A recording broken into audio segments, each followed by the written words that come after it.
Okay, so I asked you why you thought that the phenomenon of tutoring exists, and then I want to ask, do you think it is about the exams?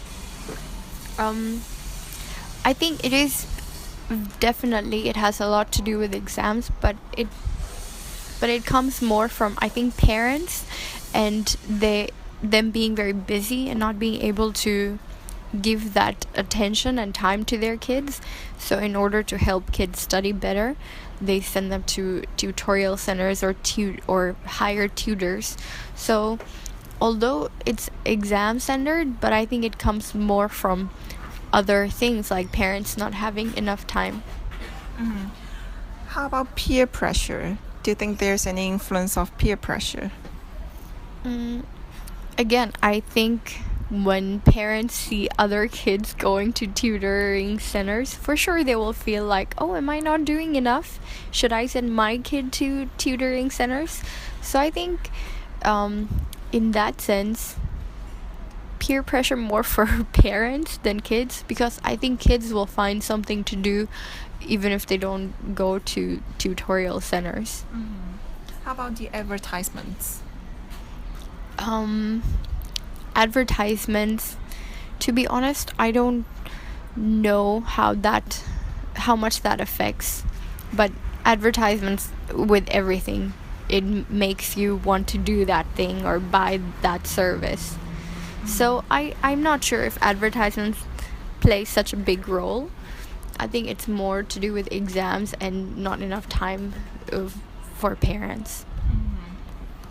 Have you ever seen the advertisements of tutoring centers, and what do you think about the advertisement and the whole image of tutoring centers? I have, and I think especially the ones on the buses with the big tutors, who are like celebrities. I think that's a bit funny. I've never seen that anywhere but here. So definitely you can see there's a big demand for tutors, and if you do well, you can have a good following of students. So yeah, I do see a lot of advertisement for tutoring, even in the MTR, where you have this monkey tree posters. So it's everywhere. It's hard to miss. What do you think that tutoring centers do better than schools? I think tutoring centers easily focus on key topics and one certain point. So for them, it's easy to ignore other things and concentrate on one thing, whereas in schools you have to have a well-rounded approach, so you have to think about many things and you can't forget other things and just concentrate on one topic or one key area. If students take some questions from the tutoring centers to ask you, would you like to answer the questions? Sorry, what do you mean? So they have some questions from the tutoring centers, and then they ask you the question. Will you be willing to answer the questions? Of course, it doesn't matter where the student gets a question from. As teachers, it is our responsibility to provide answers. So it doesn't matter where it's from. Okay. So I heard that there are some notes from the tutoring centers that are very comprehensive, very pretty notes. What do you think about the notes? I think in that sense, some notes are really, really helpful because they have seen patterns with different students, and instead of focusing on, let's say, meeting objective of a lesson, they actually focus on driving the result, how they will achieve that result. So in that sense, the notes are good and helpful.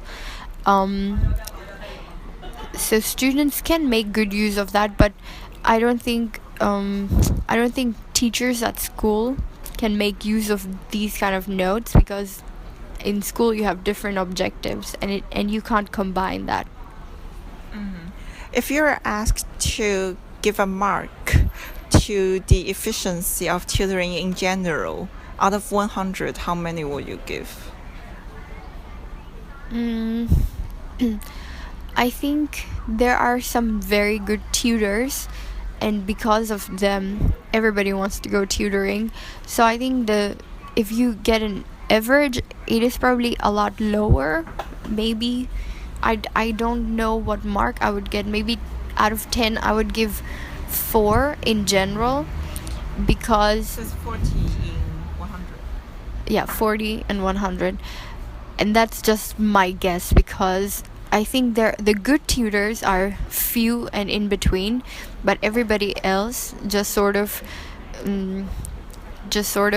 uses those good examples to just have sort of like a profit driven center, instead of concentrating on results and teaching kids. How will you describe a teacher and a tutor? Oh, I think I've answered Okay. this one. Yeah, this one. So how will you describe a tutoring center and a school, from like the features, the characteristics, their teaching methods, curriculum, teaching materials?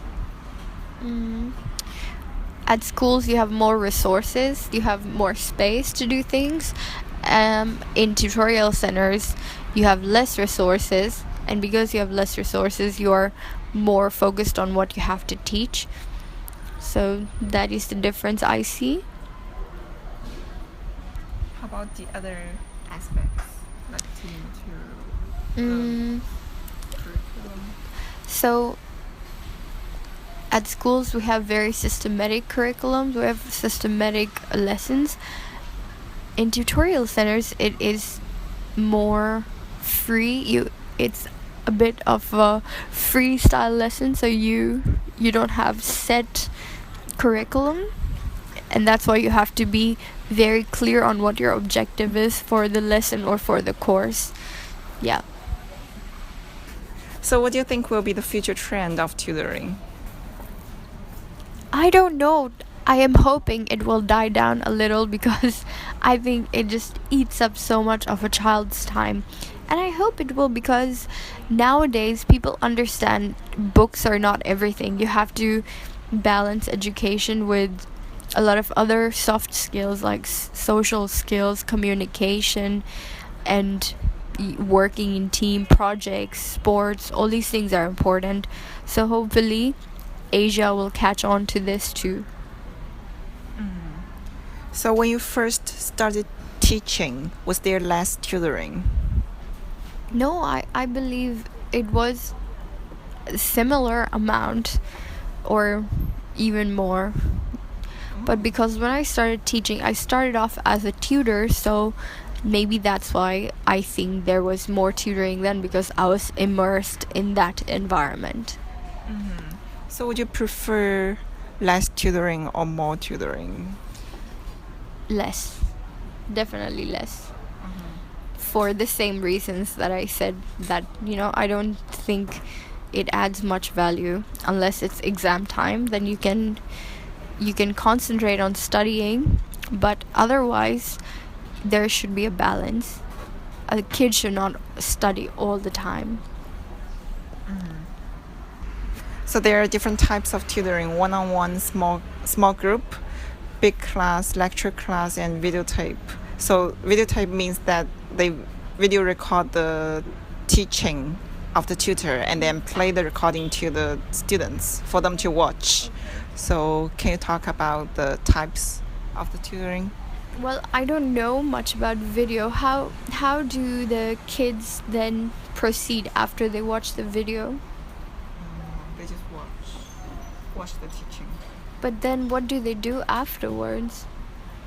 I think that's all. They just Really? watch the teaching. That's strange. I've been exposed to one-on-one and small groups, and I think they both work quite well. One-on-one can be a bit too long sometimes. It depends on how old the kid is and what your target is. Sometimes if they need more time, one-on-one is good.